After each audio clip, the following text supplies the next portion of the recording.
ओम नमः सिद्धेभ्य। नमो नमः सत्हितंकराय वीराय भव्याम्बुजभास्कराय अनंतलोकाय सुरार्चिताय देवादिदेवाय नमो जिनाय देवादिदेवाय नमो जिनाय। पंच परमेष्टि भगवान की परम पूज्य आचार्य भगवंत गुरुवर विशुद्ध सागर जी मुनि महाराज जी की, परम पूज्य मुनि श्री सुप्रभ सागर जी महाराज जी की,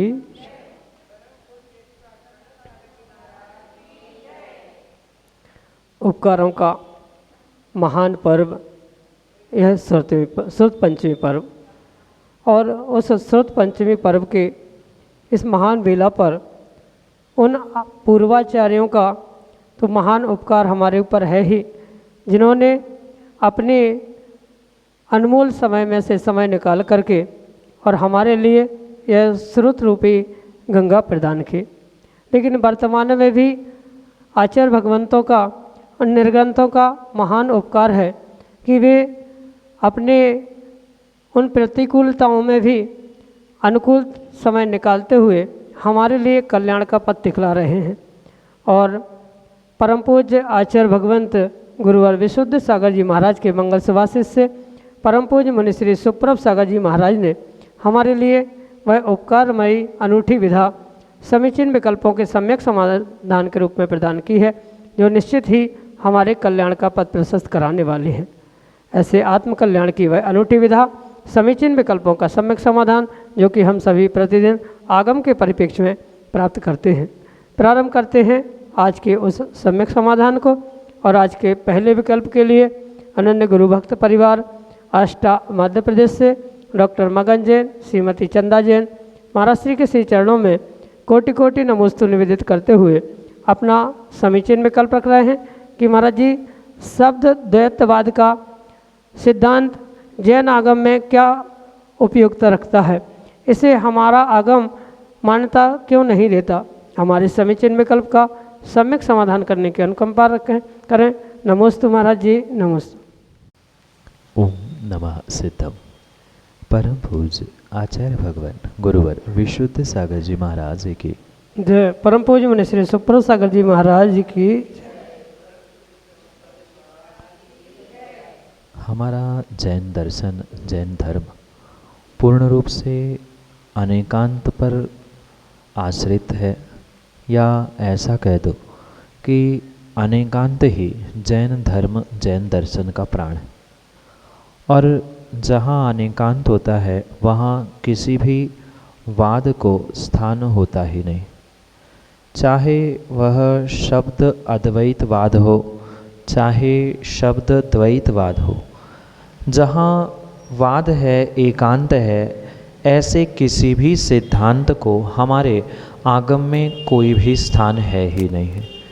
क्योंकि सर्वश्रेष्ठ अगर सभी समस्याओं का, सभी सिद्धांतों का अगर कोई रहस्य और सर्वप्रथम एक स्थान है तो वह अनेकांतवाद है।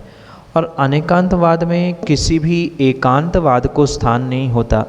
जबकि हमारे जैन दर्शन में शब्द अद्वैत और शब्द द्वैत दोनों को तो स्वीकार किया है, पर दोनों को पूर्ण रूप से सापेक्षता से स्वीकार किया है, ना कि एकांत से निरपेक्ष जैसे अन्य दर्शनों ने उसे ग्रहण किया। क्योंकि ऐसे भारत में अनेक दर्शन हुए जिन्होंने, किसी ने शब्द अद्वैतवाद को स्वीकार किया तो किसी ने मात्र शब्द द्वैतवाद को स्वीकार किया, जबकि हमारे जैन दर्शन में शब्द द्वैत भी और शब्द अद्वैत भी दोनों को अनेकांत से स्वीकार किया जाता है, एकांत से किसी भी प्रकार से वह स्वीकार है ही नहीं।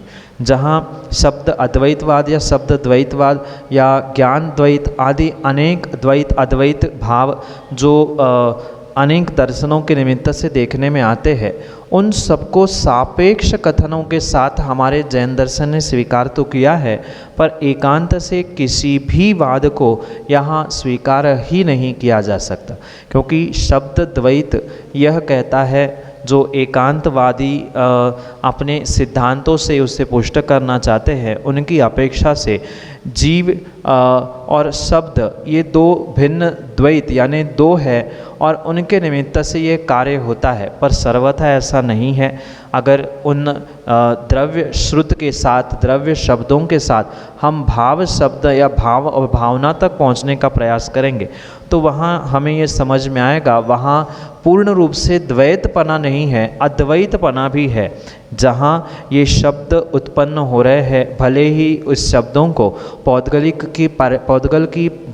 द्रव्य की पर्याय कहा जाता है, ये परम सत्य होने पर भी यह कथनचित शब्द उत्पन्न होने के लिए जो शब्दों के दो प्रकार कहे हैं, नैसर्गिक वैश्लेषिक आदि में, जो पुरुषों के निमित्त से या जीवों के निमित्त से ये अक्षरी यानी चाहे किसी भी भाषा में उत्पन्न होने वाले ये अक्षरी शब्द है, इनके लिए नियम से किसी न किसी पुरुष का निमित्त आवश्यक है, और इस पुरुष का निमित्त यानी जीव द्रव्य का निमित्त होने के कारण से उसे सर्वथा एकांत से द्वैत यानी भिन्न भिन्न ही नहीं माना जा सकता। कथनचित द्वैत है पुद्गल की पर्याय होने से, पर जीव के निमित्त से उत्पन्न होता है ये अक्षरी शब्द, इसलिए उसे कथनचित अद्वैत भी स्वीकार किया जाता है।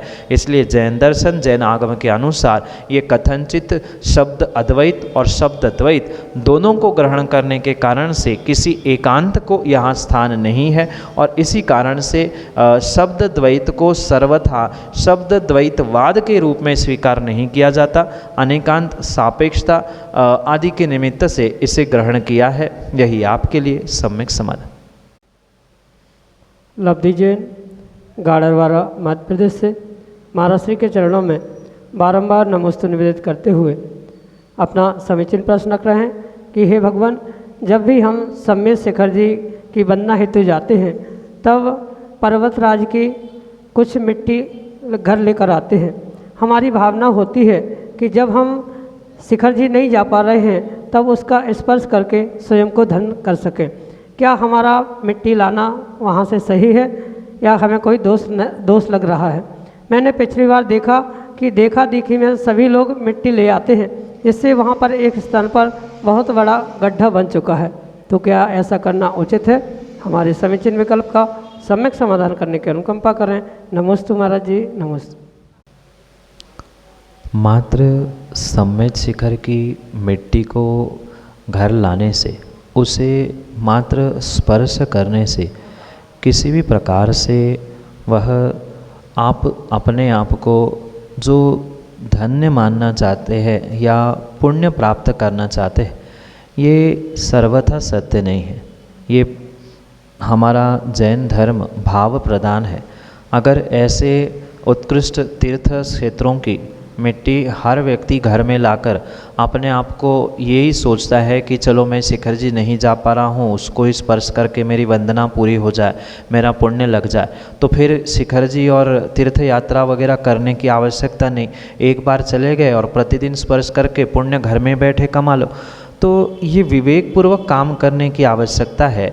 ये उस समय की बात है जब जिनकी विषमता है, जो वास्तव में जा नहीं पा रहे हैं, या जैसे मध्यकाल में 2-3 वर्ष कोरोना के कारण से नहीं जा पा रहे, तो ऐसे समय में तो समझ में आता है कि हम मिट्टी का स्पर्श करते हुए अपने आप को उस पुण्य वर्गणाओं से उससे जोड़ने का प्रयास करें। पर आज हमारे पास सामर्थ्य है तो साक्षात उन क्षेत्रों की वंदना करने से ही आपको वह पुण्य लगेगा, पापों की निर्जरा होगी। अन्यथा ऐसे बच्चों जैसी सोच रखने से कभी भी हमारे आगम के उन प्रमाणों से आपका धर्मात्मापना सिद्ध होने वाला नहीं है। धर्मात्मा का काम द्रव्य भाव दोनों से कार्य करने का है। ऐसा भी नहीं है कि हम भावों से तो रोज़ वंदना कर रहे हैं। जैसे आप अर्घ्य चढ़ाते हुए शायद कहते होंगे भाव पूजा भावन्ना, त्रिकाल पूजा त्रिकाल वन्ना, करे करावे भावना भावे। तो ऐसा करने से ही अगर होता तो फिर शिखर जी जाना या जो आगम में लिखा है भाव सहित वंदे जो कोई ताके नरक पर सुगति नहीं होगी, ये लिखना व्यर्थ होगा। वहाँ भी जो भाव सहित कहा है वह भाव कब, जब आप साक्षात वहाँ पहुँचे और फिर तुम्हारे भाव वहाँ होना आवश्यक। घर बैठे बैठे भाव होने से पुण्य नहीं लगता। हाँ, ये सत्य है, घर लाने में दोष कुछ भी नहीं है, पर ये सोच कर लाना कि हम उसे स्पर्श करके वंदना का पुण्य कमा लेंगे या वहाँ की वर्गणाओं को प्राप्त कर लेंगे, तो ये सर्वथा सत्य नहीं है। आप घर में रख सकते हो, उससे घर में पॉजिटिव एनर्जी आ सकती है, आपकी भावनाएं, आपके भाव अच्छे हो सकते हैं, वहाँ की वर्गणाएं जो नेगेटिविटी है वो सब दूर हो सकती है, ये तो सत्य है। पर सर्वथा उनको स्पर्श करने से या उसे प्राप्त करने से ही आपका कल्याण हो जाएगा, आपकी वंदना का पुण्य आपको मिल जाएगा, ऐसा सर्वथा नहीं है। ये विवेकपूर्वक आप जैन दर्शन के सिद्धांतों को समझते हुए कार्य करें। रखने में दोष नहीं है, पर रखते समय ये भी ध्यान रखें, ये एक सांकेतिक के रूप में हमने इस कुछ मिट्टी के अंशों को यहाँ लाया है और रोज़ रोज़ तुम्हारा स्पर्श करने से हो सकता है उसकी पॉजिटिविटी, उसकी ऊर्जा भी समाप्त हो जाए। इसलिए ये प्रयास करें कि वंदना तो साक्षात तीर्थ क्षेत्र पर पहुंचकर ही करनी चाहिए। कभी कभार जब किसी की विषमता है, कोई अस्वस्थ है, तब उसको वह अस्वस्थता के समय उसका स्पर्श कराना आदि आदि तो उचित है, पर सर्वथा उसे स्पर्श से वंदना का पुण्य प्राप्त करने की भावना रखना ये उचित नहीं है। यही आपके लिए सम्यक समाधान। श्रीमती प्रमिला जैन, जन्नारदेव, मध्य प्रदेश से अगले समीचीन में कल्प। नमोस्तु महाराज जी, नमोस्तु महाराज जी, नमोस्तु महाराज जी। महाराज जी कहते हैं कि शरीर की प्राप्ति नाम कर्म के उदय से होती है, लेकिन क्या होता है कभी कभी दो व्यक्ति हम शकल दिखते हैं या बाप बेटे से बहुत अधिक मिलता है, तो क्या उन दोनों का एक ही नाम कर्म का उदय होता है? हाँ, ये परम सत्य है। जीव को जो ये शरीर मिलता है वह पूर्ण रूप से नाम कर्म के उदय से ही मिलता है, पर इसके पीछे माँ जो कर्माश्रव कर्मबंध रूपी कर्म सिद्धांत है उसे बहुत विवेकपूर्वक समझने की आवश्यकता। किसी भी प्रकार से इस ब्रह्मांड में कोई कर्म नहीं है, अपितु कर्माण वर्गणाएं। जीव जैसा भाव करता है वैसी वर्गणाएं उसे प्राप्त होती है और वैसा ही उसके लिए नाम कर्म के निमित्त से रूप रंग आदि प्राप्त होता है। अन्य भी कर्मों के साथ बिल्कुल यही सिद्धांत लागू होता है। ज़रूरी नहीं है कि दो हमशक्ल या कोई बाप बेटा एक जैसे दिख रहे हैं तो दोनों का एक ही नाम कर्म का उदय हो। ये अवश्य समझना कि लगभग मिलता जुलता चेहरा होता है, पर बिल्कुल एक जैसी ही दूसरी जैसी जेरोक्स कॉपी होती है, फ़ोटो कॉपी होती है, ऐसा कोई भी नहीं होता। कुछ ना कुछ आप गौर से देखना, उसमें कहीं ना कहीं थोड़ा सा तिल का अंतर आएगा, मसे का अंतर आएगा, भौं में, नाकों में, कान में, कहीं ना कहीं इंद्रियों में, अवयवों में थोड़ा सा अंतर तो अवश्य ही आएगा। ये इसलिए होता है कि जीव जैसा भाव करता है, जैसे मनवचन काय का परिणमन करता है, वैसा ही उसे आश्रय होता है। माना कि दो तीन जीव एक साथ कुछ पुरुषार्थ कर रहे थे, एक साथ विचार कर रहे थे, और एक साथ विचार करते समय उन्होंने उस नाम कर्म के निमित्त से जो आश्रय के साधन कहे हैं वह कार्य एक साथ कर रहे थे, और वैसा ही दोनों का बिल्कुल एक समान तरंगों का काम चल रहा था। तब ये लगभग हम शकल एक साथ उस नाम कर्म को प्राप्त करते हुए दिखते हैं। पर ये पुनः समझना, नाम कर्म कोई ऐसा भटकता हुआ नहीं कि इसने भी ग्रहण कर लिया और उसने भी ग्रहण किया। जैसे मनवचन काय से जीव पुरुषार्थ करता है उस कर्म के आश्रय के लिए, बिल्कुल वैसा ही वह पुरुषार्थ के निमित्त से यानी उसके मन वचन काय के निमित्त से तद्जन्य कार्माण वर्गणाएँ आत्मा में आती है और हूबहू बनने का वह प्रयास करती है, क्योंकि एक ही समय में एक ही स्थान पे एक ही प्रकार से उन्होंने वैसे ही मन वचन काय का परिणमन करने का पुरुषार्थ किया था, जिसके निमित्त से उनके साथ ये सब कुछ घटित होते हुए देखने में आ रहा है। एक ही नाम कर्म नहीं होता, जो जीव जैसा काम करेगा वैसा उसको नाम कर्म मिलेगा। और ये भी ध्यान रखना कि हम सकल लगभग होते हैं 99% होते हैं, 100% एक दूसरे की डिक्टो कॉपी कोई भी नहीं होता। जो अंतर है वह उनके थोड़े से भावों में कम ज़्यादा जो हुआ है उसके निमित्त। जैसे सामूहिक पुण्य पाप होते हैं, ऐसे ही सामूहिक जीव कर्मों का आश्रयबंध करता है। शायद आपने पुराण ग्रंथों में अगर पढ़ा हो तो एक मात्र जीव ने निर्ग्रंथ मुनि पर विपरीतता से कचरा डालने का प्रयास किया था और 700 लोगों ने तालियां बजाकर अनुमोदना की थी। तो 700 लोगों को बिल्कुल वैसा ही कोड हुआ था, क्योंकि उन्होंने सामूहिक रूप से वैसा पाप किया था। ऐसा ही जब सामूहिक रूप से जीव पुरुषार्थ करते समय समान रूप से कर्मों की वर्गणाओं को ग्रहण करता है, तो उनके निमित्त से एक जैसे कार्माण वर्गणाएं प्राप्त होने से वे हम शक्ल से बनते हैं। बाप बेटे में समानता दिखती है। ये भी ध्यान रखना, बाप बेटे में मात्र उस नाम कर्म से निमित्त से ही नहीं, अन्य भी उनके हार्मोन्स, उनके डीएनए आदि के निमित्त से भी उनमें अधिकांश रूप से समानता देखने में आती है। फिर कर्म सिद्धांत तो सर्वश्रेष्ठ है ही, इसलिए इसका विस्तार से खुलासा करते हुए ही इन हम शक्ल के विषय में समझना होगा, जो कि संक्षेप से आपके लिए सम्यक समाधान से। श्रीमती अनुराधा जैन, जो नारदेव मध्य प्रदेश से, अगले समीचीन विकल्प करें। महाराज जी सम्यक दर्शन स्त्री पर्याय में होता नहीं है, लेकिन सची इंद्राणी ये सम्यक दर्शन कैसे हैं?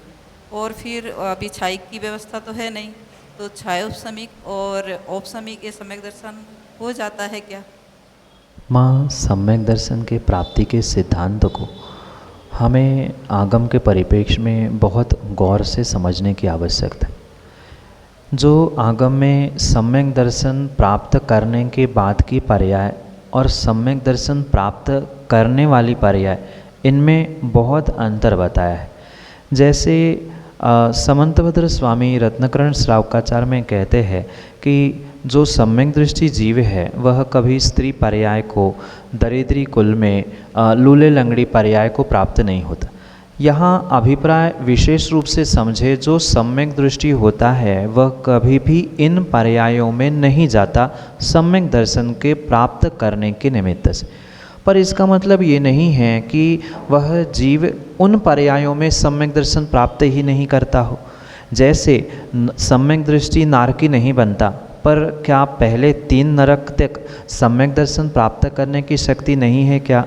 वहाँ पहले 3 नरक में भी सम्यक दर्शन प्राप्त करने की जीव के पास शक्ति है। बिल्कुल ऐसा ही स्त्री पर्याय के निमित्त से समझना, जो सम्यक दृष्टि जीव है वह अगली स्त्री पर्याय को प्राप्त नहीं करेगा, पर स्त्री पर्याय में वह अपने जीवन के आत्म उत्थान के लिए सम्यक दर्शन अवश्य ही प्राप्त कर सकता है। उसमें किसी भी प्रकार से कोई विकल्प करने की आवश्यकता नहीं। 2 बातें पूर्ण रूप से स्पष्ट समझना कि सम्यक दर्शन प्राप्त करने के बाद स्त्री और नरक पर्याय नहीं प्राप्त करता, पर नरक और स्त्री पर्याय में जीव पुरुषार्थ करते हुए सम्यक दर्शन अवश्य ही प्राप्त कर सकता है। अगर ऐसा नहीं है तो फिर सम्यक दर्शन, सम्यक ज्ञान तो मात्र पुरुषों के लिए हो जाता, पर ऐसा बिल्कुल भी नहीं है। सामान्य रूप से सभी के लिए, चाहे वे पशु हो, चाहे नारकी हो, चाहे देव हो, चाहे मनुष्य हो, उनके लिए सम्यक दर्शन प्राप्त करने के लिए जो निमित्त कहे गए हैं वे सभी के लिए समान है। इसलिए जो सची इंद्रायणी को सम्यक दृष्टि कहा जाता है, वह उसके साथ भी जो सिद्धांत है वो भी अवश्य समझना। जैसे श्रेणिक के साथ भी आपने समझा होगा कि वह सम्यक दृष्टि कभी नरक नहीं जाता, पर वो क्षायिक सम्यक दृष्टि आज नरक में है। ऐसा ही विषय हमें सची के साथ लगाने की आवश्यकता है। जिसने पहले उस पर्याय का बंध कर लिया है, चाहे स्त्री पर्याय का हो, नरक पर्याय का हो, वह तो किसी भी प्रकार से सम्यक दर्शन को प्राप्त करना, या ये जो जीव कंफ्यूज होता है तो ये कन्फ्यूजन मिटाने की आवश्यकता है। बात समझना, जैसे श्रेणी राजा ने पहले उपसर्ग करने से नरक आयु का बंध किया, पर उस नरक आयु के बंध करने के बाद भी उन्होंने जो पुरुषार्थ विशेष किया था, उस विशेष पुरुषार्थ के निमित्त से वह क्षायिक सम्यक दर्शन को प्राप्त करने वाला हुआ। ऐसा ही जो जीव विशेष पुरुषार्थ के माध्यम से श्री पर्याय के साथ क्षायिक सम्यक दर्शन को प्राप्त करता है, वो ही जीव वह सची पर्याय को प्राप्त करता है। और रही बात पंचम काल की, तो पंचम काल में किसी भी प्रकार से क्षायिक सम्यक दर्शन नहीं हो सकता, क्योंकि उसके लिए केवली श्रुत केवली का पादमूल होना आवश्यक है, जो कि पंचम काल में संभव नहीं है। पर फिर भी क्षयोक्षमिक और औपक्षमिक सम्यक दर्शन पंचम काल में सभी जीव प्राप्त करने की शक्ति रखते हैं। शक्ति रखना भिन्न विषय है, प्रकट करना भिन्न विषय है। विरले ही कुछ पुण्यात्मा गिने चुने जो आगम में प्रमाणित किए गए हैं, वे ही सम्यक दर्शन प्राप्त करेंगे। पर जितने भव्य है वे सभी पंचम काल में भी क्षयोक्षमिक और औपक्षमिक सम्यक दर्शन प्राप्त करने का पुरुषार्थ भी कर सकते हैं, शक्ति भी रख सकते हैं। इसलिए ये बिल्कुल कन्फ्यूजन मिटाते हुए समझना कि पहले क्या प्राप्त किया है, सम्यक दर्शन पहले प्राप्त हुआ है कि पहले स्त्री पर्याय का बंध किया है, इस पर वह निर्भर करता है कि कौन कहा जाएगा, किसकी क्या अवस्था होगी। ये सामान्य रूप से सची के निमित्त से और सम्यक दर्शन के निमित्त से आपके लिए सम्यक समाधान। आरती जैन जो नारदेव मध्य प्रदेश से, अगले समय चिन्ह विकल्प करें। हे गुरुवर, नमोस्तु नमोस्तु नमोस्तु। हुंडावसर्पी काल में नारद और रुद्र होते हैं या तीसरे चतुर्थ काल में? जो महापुरुष और सलाका पुरुषों की संख्या आगम में प्राप्त है, उनके अंतर्गत नारद और रुद्र आदि आते।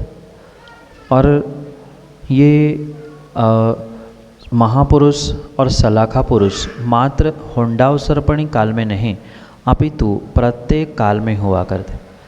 कहने का तात्पर्य ये है कि वर्तमान का जो हुंडावसर्पणी काल है वह मात्र पंचम काल के निमित्त से हुंडावसर्पणी नहीं कहा जाता।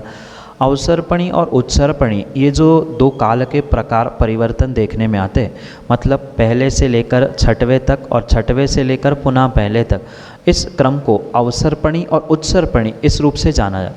और कई काल बीतने पर ये हुंडावसर्पणी ऐसा विशेष काल आता है जब कुछ विशेष अनहोनी के रूप में घटनाएं घटित होती। इसलिए ये ज़रूरी नहीं है कि कोई नारद रुद्र जैसे महापुरुष सलाखा पुरुष मात्र इन्हीं हुंडावसर्पणी काल में हो या तीसरे चौथे काल में। जहाँ जहाँ महापुरुष और सलाखा पुरुषों का सद्भाव हुआ करता है, ऐसे उस चौथे काल में चाहे वह अवसर्पणी हो, चाहे उत्सर्पणी हो, चाहे हुंडावसर्पणी काल हो, इन सभी कालों में इन जीवों का प्रादुर्भाव होता है, क्योंकि ये नियम से आने वाले समय में मोक्ष ही जाने वाले होते हैं। भले ही वर्तमान की पर्याय में उनकी अवस्था, उनका परिणाम, उनकी गति अगली भले ही दुर्गति के रूप में समझ में आती है, पर ये महापुरुष और सलाखा पुरुष के अंतर्गत आने के निमित्त से वे मात्र चौथे ही काल में होते हैं, पंचम काल में नहीं होते। और हुंडावसर्पणी काल मात्र पंचम काल नहीं होता, अपितु वह पहले से अवसर्पणी और उत्सर्पणी विशेष हुंडा के निमित्त से ये देखने में आता है, क्योंकि ये हुंडावसर्पणी काल का ही प्रभाव समझ में आता है कि कुछ महापुरुष, कुछ सलाका पुरुष तृतीय काल में भी हुए। जैसे हुंडावसर्पणी काल का जो हम प्रभाव मान रहे हैं, वह कुछ महापुरुष सलाका पुरुष तीसरे काल में, कुछ तीसरे चौथे काल के पांचवें काल में मोक्ष चले गए। ये मात्र हुंडावसर्पणी काल का ही प्रभाव है, पर इसका मतलब ये नहीं है कि वह तीसरे काल में या पांचवें काल में होते हैं। सामान्य सिद्धांत यही है, जो भी महापुरुष और सलाका पुरुष होते हैं वह चौथे ही काल में होते हैं। मात्र हुंडावसर्पणी काल के निमित्त से कुछ आगे पीछे सिद्धांत में ये विलोप देखने में आता है, पर मात्र हुंडावसर्पणी के लिए नहीं, अपितु सभी कालों में, अवसर्पणी उत्सर्पणी कालों में ये नारद और रुद्र आदि जीवों का परिणमन महापुरुष सलाका पुरुष आदि की रूप से अवश्य ही सबको प्राप्त होता है। यही आपके लिए सम्यक समाधान। दुर्ग छत्तीसगढ़ से अगले समीचीन विकल्प के लिए शैली जैन। आचार्य श्री के चरणों में कोटि कोटि नमोस्तु वंदन। मेरा प्रश्न है कि हम नित्य पूजा करते हैं रोज, जैसे डेली करते हैं या पर्युषण पर्व में करते हैं, तो हम उसमें नित्य पूजा भी करते हैं शिखर जी की या किसी तीर्थ क्षेत्र की भी पूजा करते हैं, और उसी के साथ हम शांति विधान संक्षिप्त में भी कर लेते हैं, और ऐसे हम अलग से प्रावधान करते हैं शांति विधान का। तो ये उचित है कि नहीं है, मतलब उसका फल हमको मिलता है या नहीं, करना चाहिए या नहीं, बस यही मेरा प्रश्न। नित्य पूजा करते समय शांति विधान करने में किसी भी प्रकार से कोई दोष नहीं है। आप भावों की विशुद्धि के साथ प्रतिदिन भी शांति विधान कर सकते हैं, या पर्युषण के दिनों में भी, या जब आपका मन करे तब आप शांति विधान करते हुए अपने उस पूजन पाठ को सर्वोत्कृष्टता दे सकते। आवश्यक नहीं है कि वह शांति विधान बहुत बड़े मांडना बनाकर ही करना चाहिए, बहुत तामझाम करके ही करना चाहिए। हमारी पूजा करते करते भावना बन गई कि आज विधान कर ले, पूजा नित्य पूजा पूरी हो गई और उसके बाद विधान कर लिया, समापन कर लिया, कोई भी दोष नहीं है। पूर्व तैयारी से करेंगे तो उसका विशेष फल तो मिलेगा, पर सामान्य रूप से अचानक हमारे भाव बन गए और हम कर रहे हैं तो उसमें किसी भी प्रकार से कोई दोष नहीं है। वो तो विधान है, भगवान की आराधना है, हम जब चाहे कर ले, उससे हमें नियम से पुण्य ही मिलेगा, किसी भी प्रकार से पाप उसमें होने ही वाला नहीं है। पर ये विवेक से ध्यान रखें कि विधान के चक्कर में हमारी नित्य पूजा या किसी पर्व के दिन हम कर रहे हैं तो पर्व की पूजा ना छूटे, इतना अवश्य ध्यान रखें। क्योंकि अष्टमी चतुर्दशी को लगभग भाव होते या पर्युषण को भाव हुए, तो उन दिनों की जो विशेष पूजा होती है, जैसे अष्टानिका की पूजा है या पर्युषण की पूजा है, उसके उपरांत हम विधान कर ले तो कोई बात नहीं है, पर उसके बदले में हम विधान करें ये उचित नहीं है। नित्य पूजा भी आवश्यक है और फिर उसके बाद वह विधान करे तो वह उत्कृष्ट पुण्यदायक आपके लिए सिद्धिदायक हो सकता है। यही आपके लिए सम्यक समाधान।